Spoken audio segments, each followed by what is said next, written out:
Do-Rag Wisdom here, folks, and welcome to Earth Date Y2K 18.02.06. 273 days until the midterm elections, and 2 days to the next possible government shutdown. Oh man, don't you love that reality TV presidency now? Don't you love that? Now, do I, folks, have the right to call Trump a traitor? I use the word traitor, Traitor Trump. You know, I call him names all the time. The same thing he does to other people. That scuzzy sewer of his opening, like a little anus, giving forth the shit. Do I have the right to call Trump a traitor? And you know, I want to, when I'm speaking to you folks, I want to try to be, I want to be as truthful as possible, honest. I don't want to do fake news. I want to be, if I feel I'm saying something that's not right, I want to make sure you guys know that I'm trying to be as honest as possible so that you'll take me somewhat seriously. I always refer to Trump, among other things, as a traitor. So do I have a right to do this? I've asked that question a few times, but let's check it out. Last night, Professor Lawrence O'Donnell, on his The Last Word, he had a rewrite. I love his rewrites, where he spoke about treason. He was also the one who did a thing about the Second Amendment, which I did previously, about the militias and arms and all that stuff. O'Donnell gave a lesson on Article 3, Section 3 of the Constitution. What I'm going to do now is I'm going to read directly from the Constitution here, and my trusty Constitution. Treason against the United States shall consist only in levying war against them, or in adhering to their enemies, giving them aid and comfort. No person shall be convicted of treason unless, on the testimony of 2 witnesses to the same overt act, or on confession in open court. Now, Professor O'Donnell started talking about war, because that's, giving aid and comfort to our enemies. According to O'Donnell, we're really not at war right now. When was the last time Congress actually declared war? And in order to have a conviction against one of treason, you have to give aid and comfort to your enemies in time of war, turning against your country, undermining your country in time of war. And who declares war? Congress declares war. So, when was the last time they declared official war? I think the Iraq, I'm not sure, one of the Iraq wars, but he mentioned World War II. So in other words, Korea and Vietnam were not declared wars. And again, I always ask, why do we as a country allow for undeclared wars? See, I believe that the reason, we're at war is because war is peace, as from 1984. War is peace, right? Continuous warfare. If you read that classic novel, that totalitarian dystopian novel, you'll see they keep that war going forever because it helps only a certain segment, the Koch brothers.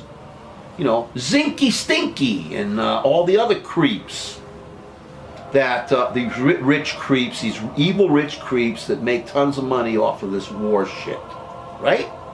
So I believe we want our rich folks, not all of them, but some of them, want us to be in war. They want us to be in war for the rest of our days, for as long as we live. And look, I'm 67 and a half, right? So for most of my life, I believe, for most of my life, I've been at war. It's always been a world of conflict as far as I'm concerned. Now, we are right at this moment at war with Afghanistan. Did we declare that war in Congress? We are also fighting in Syria. Once again, were these wars declared by Congress? And remember when the creep was running for president, the Trumpian creep, the birther bastard was running for president, you know, he was always saying how against these wars he was, and Obama was doing it, and, you know, blames Obama for everything, and we know the other story. You think this creep is going to want to keep us out of war? He's a bullying bastard. Bullies don't want people to be out of war. Bullies always create some kind of conflict. Now, why I have the right to use the term, and before I say that, I just want to say that I appreciate the fact that we have volunteers out there who go fight battles, who face death. And we used to draft people. And I appreciate what they're doing every day they can to ensure that we have freedom. But this bastard, this creep that we have in our White House does not respect them. And certainly I don't want to see these young people sent into harm's way for absolutely nothing except to line the Koch brothers' pockets. Why I have the right to use this term, okay? Why I feel, even though we have not declared war on Russia for what they did to our elections, I am still at war with them. Well, let me do the Trump thing. I am still at war with them. They are the enemies of our democratic republic. And Putin has designs on the entire world. I wish he'd do that. I wish Trump would put that around his face and kill himself. But we haven't really declared war on Russia. We should declare some kind of war on them, a cyber war, and stick it to them the same way they stuck it to us. F with their elections. From day one, Trump has protected the Russians and has fundamentally kissed Putin, took us in rhyme. That means kissed his ass inside. Trump violates our Constitution with apparent impunity. He does this at the whim of his GOP enablers. Trump is blurring the separation between church and state. I firmly believe that he will try to fire Mueller, and I believe that this creep will do everything in his power to cancel our elections. I mean, I believe this. And in terms of the way the Constitution defines, I mean, it's very narrow. It deals with war, basically, our enemies in time of war. And, I mean, officially, I mean, even though we're at war, nothing's been declared, really, right? With war on, you know, we have war on words, you know, war on ideas. Just to keep the war going forever. We've got one life to lead, then we're dead, and that's it. So while we're alive, the people in power make us as miserable as possible. War. I understand I am using the term traitor. It's a propaganda technique. I'm calling this creep names. Again, I said that. I believe I have a right to say what I say about him, but the Constitution says different. And unlike Trump, folks, I respect our Constitution.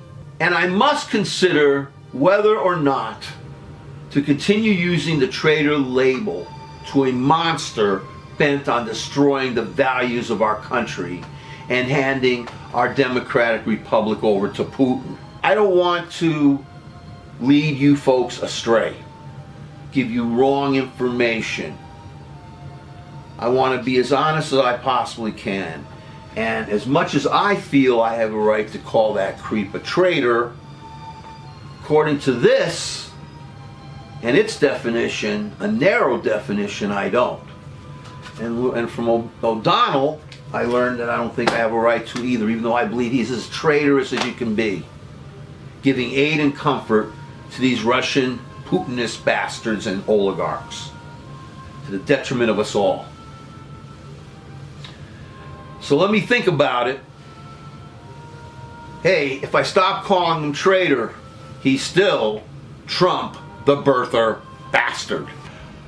Folks, in case you wonder what I have on my wall behind me, this calendar, it's a Cthulhu calendar. Cthulhu.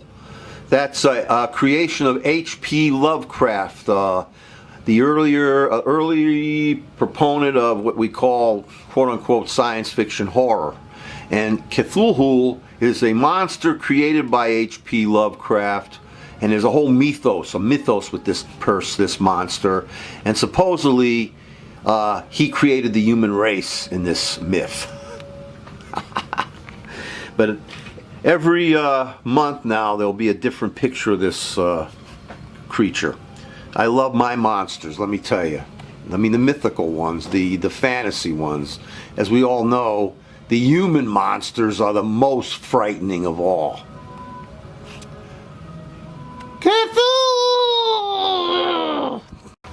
I wanted to share this with you. This was a poster, a placard, at the last protest, the feminist protest against Trump, and I hope the feminists continue protesting and running. And here's the sign. It's sung to the tune of supercalifragilistic. This deals with the Trump creep. Supercalifragilistic, fascist, racist, Nazi, braggadocious. Supercalifragilistic, fascist, racist, Nazi, braggadocious. Supercalifragilistic, fascist, racist, Nazi, braggadocious. Supercalifragilistic, fascist, racist, Nazi, braggadocious. And may Trump disappear from our lives. Apologize, folks. I forgot to tell you. O'Donnell, Professor O'Donnell, ended his rewrite with the statement, which I agree with 100%. We have a president, I'm paraphrasing, we have a president who does not know the definition of treason by the Constitution or by any measure.